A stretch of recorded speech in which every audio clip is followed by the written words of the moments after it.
Hello guys, क्या हाल है? सबके हाल वैसे मजे में होने चाहिए और होंगे भी मेरे हिसाब से। तो देखो यार, कल एपिसोड नहीं आ पाया था, उसके लिए सॉरी, माफ करना। आई एम सॉरी काबू। देखो, बात कुछ ऐसी है कि कल मेरी लंका लग गई थी। और कैसे लग गई थी कि बात कुछ ऐसी है कि हम जिस डिवाइस में वो करना चाह रहे थे उसके अंदर हमने रिकॉर्डिंग करी, लेकिन जब हम उसको एक्सपोर्ट करने गए तो उस जगह पर उसकी लंका लग गई। और उसके बाद में क्या हुआ, हमारा दिमाग खराब हुआ और हमने इसको बंद कर दिया। इसी वजह से चलिए शुरू करते हैं आज के हमारे नेक्स्ट एपिसोड को। लास्ट एपिसोड के अंदर हम लोगों ने ये देखा था कि बंजीत की यहाँ पर लग चुके थे अच्छी तरह से, क्योंकि इस जगह पर उसने गलत आदमी का जो साथ दे दिया था। वहां पर उसने जब रमन का साथ दिया तो रमन की कठपुतलियों को यहाँ पर मारते हुए विपिन ने बंजीत की बैंड बजा डाली थी। इस जगह पर एपिसोड खत्म हो गया था। तो चलिए शुरू करते हैं आज के हमारे नेक्स्ट एपिसोड को बिना किसी देरी के। शुरू करिए। एपिसोड की शुरुआत होती है और उसके साथ में ही जब रमन ये देखता है कि उसकी की सारी कठपुतलियां फिरती जा रही थी, तो उस जगह पर उसके तो यहाँ पर पूरी तरह से होश ही खो चुके थे।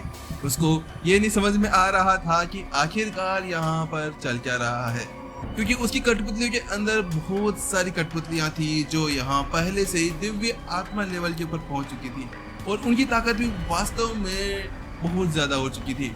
लेकिन फिर भी राज उनको पटक पटक पटक पटक के मार रहा था, जिसकी वजह से उसे ये समझ नहीं आ रहा था कि आखिरकार ये बंदा ऐसा कैसे कर सकता है।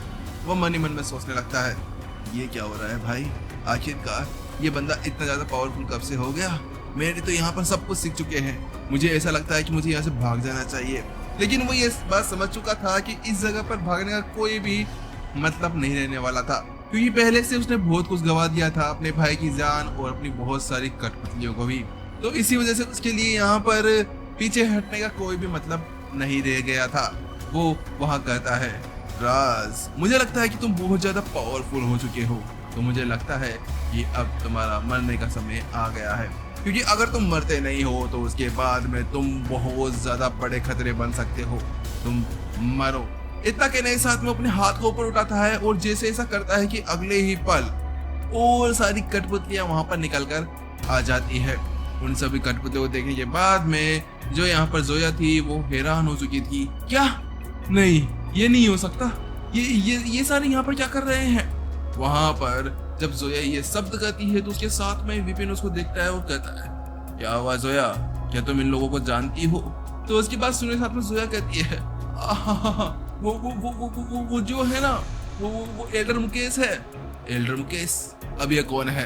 क्या ये भी कोई भाग्य गुरु है?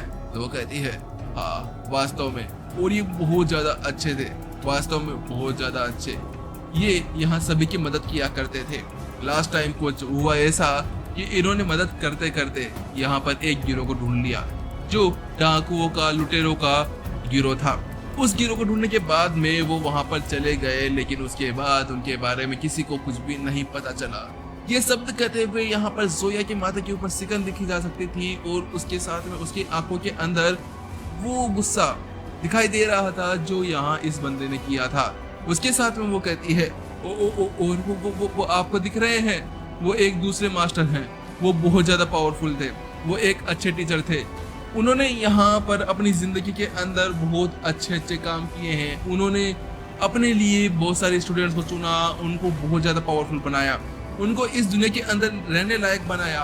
और मुझे ये नहीं पता था कि वास्तव में ये यहाँ ऐसे मारे जाएंगे। क्या वास्तव में इस रमन का दिमाग खराब हो गया है जो यार इस तरह से ये यहाँ पर इन सभी को कठपुतली बनाकर रखा हुआ है? वहीं दूसरी तरफ जब जोया ये शब्द कहती है तो उसके साथ में ही यहाँ पर जो रमन था वो उसको अजीब तरह से देखने लगता है। ए लड़की जोया, क्या तुम्हें इसके बारे में पता था? क्या तुम इन सभी को जानती हो? अगर ऐसी बात है तो मुझे लगता है कि तुम्हारे लिए ये लास्ट चांस है। मुझे नहीं लगता कि तुम्हें अब यहाँ और जीना चाहिए। वहां पर जो रमन था वो जोया को देखने लगता है, क्योंकि इस जगह पर बात कुछ ऐसी थी कि ये सारे जितने भी एल्डर्स थे ये सारे बहुत ज़्यादा अच्छे थे और इनकी रेपुटेशन भी बहुत ज़्यादा अच्छी थी। अगर ये बात यहाँ से बाहर निकल जाती है तो उस जगह पर बहुत ज़्यादा बड़ा खतरा आ सकता था रमन के ऊपर, क्योंकि उसने बिना फालतू इन सभी को मारा था और इन सभी को मारने के परिणाम शायद ये हो सकते थे कि यहाँ इसकी भी हालत खराब कर दी जाए या फिर डेस्टिनी होल इसको जान से मार दे। इसी वजह से अब उसके लिए सबसे ज्यादा बड़ी जो चीज थी वो ये थी कि जोया को खत्म कर दे, क्योंकि वो जोया को खत्म नहीं करेगा तो जोया बाहर जाकर वो अपने औरतों वाला मुंह खोल देगी, क्योंकि पेट के अंदर तो कुछ फंसता ही नहीं है। अगर ऐसा हुआ तो वहीं पर ही उसका राम राम सत्य हो जाना है। इसके बाद में रमन का गुस्सा बढ़ जाता है और उसकी आंखों के अंदर वो सनक दिखने लगती है जो यहाँ उनको मारने के लिए थी। वो कहता है जल्दी करो, आत्मा फॉर्मेशन एक्टिवेट करो। जैसे वो ऐसा कहता है कि उसके साथ में उसके आसपास से कुछ कठपुतलियां बाहर निकलती है और वहां वो आगे बढ़ जाती है आत्मा फॉर्मेशन को एक्टिवेट करने के लिए। आत्मा फॉर्मेशन को देखने के साथ में ही जोया की हालत खराब हो जाती है। क्या ये दिव्य आत्मा फॉर्मेशन ये यहाँ क्या कर रही है? नहीं, ये नहीं हो सकता, ये बहुत ज्यादा खतरनाक चीज है। वहीं जब वो इस तरह से कह रही थी कि उस जगह पर यहाँ पर रमन कहता है इसके लिए बहुत ज्यादा देर हो गई जोया, तुम लोग मरोगे। इसके बाद में वो अपना हाथ ऊपर उठाता है, जैसे ऐसा करता है कि अगले ही पल उसके हाथ के अंदर से कई ज्यादा एनर्जी के धागे बाहर निकलते हैं। वो सारे एनर्जी के धागे वहां उस फॉर्मेशन के सेंटर पे चले जाते हैं और सेंटर के अंदर जाने के बाद में वो वहां उस पूरी फॉर्मेशन को एक्टिवेट करने लगते हैं। जैसे ही वो फॉर्मेशन एक्टिवेट होती है उसके साथ में ही आसपास का एरिया पूरी तरह से चेंज होना शुरू हो गया था। वास्तव में आसपास के अंदर पूरी तरह से डार्क एनर्जी फैल चुकी थी, बिल्कुल ऐसी जैसी मेरे पीछे फैल चुकी है।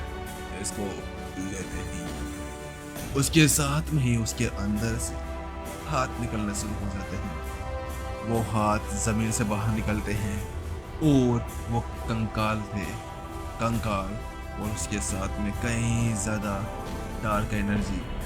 उस डार्क एनर्जी को देखने के साथ में जोया कहती है ये बहुत ज्यादा गलत हुआ, नहीं ये नहीं होना चाहिए था, क्योंकि वास्तव में ये अभी अपनी आत्मा एनर्जी टेक्निक का यूज कर रहा है और इसके अंदर ये जितनी भी डार्क एनर्जी है वो किसी भी इंसान के मेंटल टॉर्चर के लिए बहुत ज्यादा है। वो उसकी आत्मा के ऊपर अटैक करता है और वो कहती है मास्टर राज संभल कर रहिए, हमें संभल कर रहना होगा, क्योंकि ये बहुत ज्यादा खतरनाक चीज है। अगर ये यहाँ पर हमारे ऊपर गिर जाती है तो उसके बाद हमारे लिए बड़ा मुश्किल हो जाएगा इससे बचना। वहां जोया की ऐसी बात को सुनने के साथ में ही विपिन कहता है क्या क्या कहा? वास्तव में ये फॉर्मेशन है?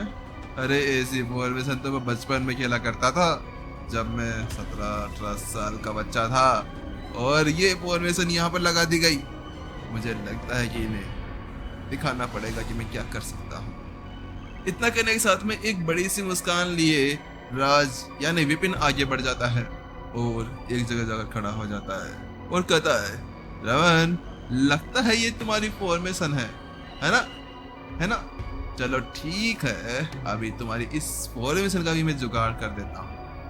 वो वहां वो शब्द कहता है और अपने पैर को धड़ वहां मारता है। जैसे वो वहां पर अपने पैर को मारता है तो उसके साथ में ही वहां पर वो फॉर्मेशन डीएक्टिवेट हो जाती है। उसको डीएक्टिवेट होते हुए देखकर रमन की सिट्टी पिट्टी गुल हो जाती है, क्योंकि जितना माहौल उसने आसपास में बनाया था वो सारा माहौल खत्म हो जाता है एक ही पल में। ऐसा लगा था जैसे कि उसने यहाँ पर उस फॉर्मेशन को कभी बनाया ही नहीं था। वो फॉर्मेशन पूरी तरह से वहां पर चकनाचूर हो चुकी थी।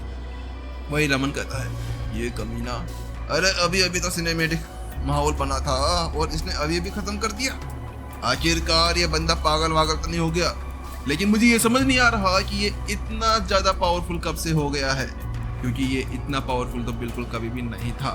वो कहता है तुम्हें फॉर्मेशन को भी चलाना आता है, तुमने ये कब सीखा? लेकिन वहीं दूसरे विपिन कहता है मुझे नहीं लगता कि तुम्हें इस बारे में पूछना चाहिए, क्योंकि ये अभी मेन मुद्दा नहीं है। मेन मुद्दा तुम हो, शायद तुम्हें मर जाना चाहिए। वहां विपिन की आंखों के अंदर गुस्सा दिखाई दे रहा था। विपिन ये चाह रहा था कि इस बंदे को आज टपक आ जाए, इसी वजह से वो यहाँ उसकी तरफ बढ़ने लगता है। वहीं उसको अपनी ओर आगे बढ़ते हुए देखकर जो रमन था वो घबरा जाता है। ए मेरे पास में नहीं आओ, दूर रहो, मेरे से दूर रहो, वहां पर वो कहता है। वहीं दूसरे विपिन उसके आसपास में आने लगता है तो वहीं राज जो रमन था वो कहता है मारो उसे। जैसे वैसा कहता है उसके साथ में उसके आसपास में कई ज्यादा कठपुतलियां आगे निकलने लगती है और वो सारी कठपुतलियां दिव्य आत्मा लेवल या उससे नीचे लेवल जो लेवल 7 और लेवल 8 की थी वो सारी थी, यानी कि बोर्न दायरे की। और ये सारी उनकी ताकत बहुत ज़्यादा खतरनाक थी, लेकिन विपिन को इससे कोई फर्क नहीं पड़ता है क्योंकि वो आगे की तरफ बढ़ते हुए जा रहा था। और जब जब वो आगे बढ़ रहा था उस जगह पर एक कठपुतली का वहां पर सरकलम होते जा रहा था। लेकिन विपिन ने यहाँ पर उन कठपुतलियों को यहाँ पर छोड़ दिया जिसके बारे में जोया ने बात की थी, यानी कि मुकेश और वो टीचर। उनको वो छोड़ देता है और उन्हें वो जमीन के अंदर दफना देता है क्योंकि इस जगह पर बात कुछ ऐसी है कि ऐसे बंदों को वो नहीं मारना चाहता था जिनकी मौत बेवजूल हुई है, बिना फालतू हुई है। इसी वजह से वो उनको यहाँ बचा कर रखना चाहता था और उन्हें एक अच्छे से दफनाना चाहता था। वो ये नहीं चाहता था कि चलो बुरे आदमी के साथ में ये अच्छे आदमी भी मारे जाए। इसी वजह से वो उन सभी का सफाया वहां पर खत्म कर देता है। वहीं दूसरी तरफ जब रमन ये चीज नोटिस करता है कि उसकी कठपुतलियां यहाँ पर काम नहीं कर रही थी तो वो कहता है तुम मेरे पास मत आओ राज, मत आओ मेरे पास, मैं तुम्हें मार डालूंगा। इतना करने के साथ में वो यहाँ पर अपनी जगह पर अपनी एनर्जी रिलीज करने लगता है। वही उसको ऐसा करते हुए देखकर विपिन को कोई ज्यादा फर्क नहीं पड़ रहा था, लेकिन वो अपनी जगह पर चुपचाप खड़ा हो जाता है और वो देखने लगता है कि अब ये नमूना अब कौन सी हरकत करने जा रहा है। क्या ये कोई खतरनाक पावर का यूज करेगा या फिर कुछ ऐसा। वही जो रमन था वो अपने आसपास में से कई ज्यादा एनर्जी बाहर निकालने लगता है। वो सारी एनर्जी आसपास में घूमने लगती है और अगले ही पल वहां पर जो कठपुतलियां बची हुई थी उनके अंदर से कई ज्यादा सोल्स बाहर निकलने लगती है। वहीं उसको देखने के साथ में ही जोया कहती है मास्टर राज बचकर वो आपकी आत्मा के ऊपर अटैक करेगा। वही उसको देखने के साथ में यहाँ पर रिपीट करता आत्मा के ऊपर और एक मुस्कान दे देता है। उसकी ये मुस्कान छोटी थी लेकिन फिर भी खतरनाक थी। वो वाली मुस्कान नहीं है, वाली मुस्कान की बात कर रहा हूँ। विपिन वहां पर अपना हाथ ऊपर उठाता है और उसके साथ में ही अगले ही पल वहां पर एक बॉल माहौल कंप्लीटली बन जाता है। वो जैसे ही एक डायमेंशन स्पेस बनता है तो उसके साथ में उसके आसपास में कुछ गोल गोल घूमने लगता है जो ऐसा लग रहा है जैसे कि अनंत हो। उस पर जब वो सारी आत्माएं बाहर निकलती है तो उस जगह पर जो विपिन था वो केवल एक चुटकी बजाता है। जैसा ऐसा करता है कि उसके अगले ही पल वहां पर वो सारी आत्माएं उसके अंदर खिंच जाती है और वो सीधे उसकी नई बनाई हुई दुनिया, विपिन की दुनिया यानी कि सोर्स वर्ल्ड में चली जाती है। जैसे वो ऐसा करता है कि उसके साथ में रमन की सिट्टी पिट्टी गोल हो जाती है क्योंकि वो यहाँ पर जो कुछ भी कर रहा था राज उसको बार बार मात देते जा रहा था। अब उसको समझ नहीं आ रहा था कि वो क्या करे।